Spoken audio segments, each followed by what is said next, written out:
After a weekend packed with women's hockey, we're excited to welcome you back to this week's episode of Inside the WCHA. I'm your host, Brooke Purowitz, and we don't have a lot of time, so let's get right into it.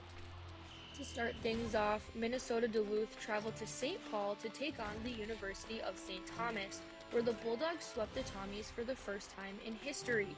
Duluth goalie Emma Soderberg recorded her 8th career and 2nd of the season shutout. The two teams were right back at it, with the Bulldogs not allowing any goals, giving them their 2nd shutout of the weekend in Game 2. Now moving on to the next game of the weekend, the Gophers traveled out east to take on Colgate on Friday. Minnesota was able to sweep number 3 ranked Colgate with scores of 5-3 and 3-2. These back-to-back wins helped the University of Minnesota jump to the 3rd spot in national rankings. Abigail Boreen was awarded with the WCHA Forward of the Week with 4 points over the weekend. Bemidji State was able to go 1-0-1 with the Golden Knights from Clarkson. In Friday's matchup, the teams tied 1-1 in overtime, and on Saturday, Bemidji State was able to pull off the win against Clarkson, who were voted the favorite in this matchup. Grayson Myers was able to find the back of the net twice in this series against Clarkson.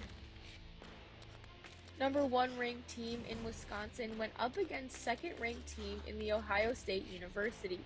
This was a highly anticipated game as both teams have been very successful so far this season. In Game 1, Wisconsin was able to find the back of the net 3 times while Ohio State only put 1 past. While both games were close, it took an extra 5 minutes of overtime in Game 2 to decide the winner, where Wisconsin would come out on top again.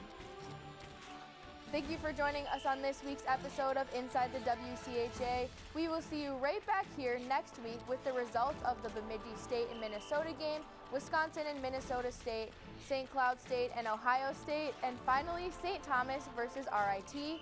We will see you next week and have a happy Halloween.